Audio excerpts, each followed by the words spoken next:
2019 Nissan Maxima review, the four-door sports car that isn't. Copyright Anik Mayotk/Roadshow. The Maxima occupies an interesting niche in the automotive world. Nissan describes, related video 5 things you need to know about the 2019 Nissan Maxima provided by Roadshow. With the current originally launching in 2016, it's about the right time for a little mid-cycle pick-me-up.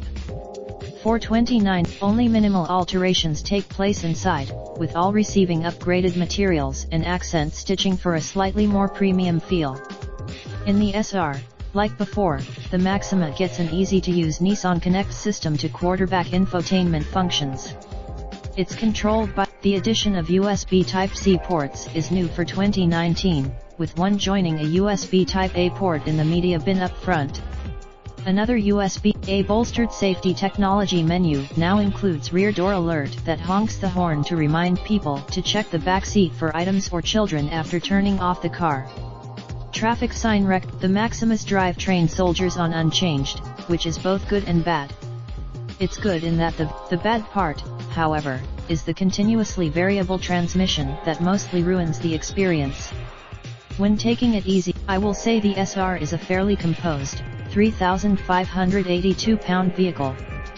Thanks to a hand, without the luxury of adaptive dampers, all the changes that deliver sharper reflexes in the do have a negative effect on ride comfort.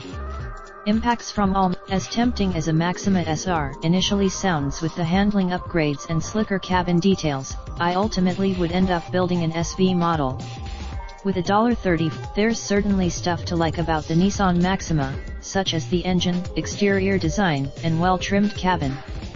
Unfortunately, at $34,845 for a Maxima S base model, there's some appeal to the Nissan for anyone looking for a solid, mildly entertaining sedan.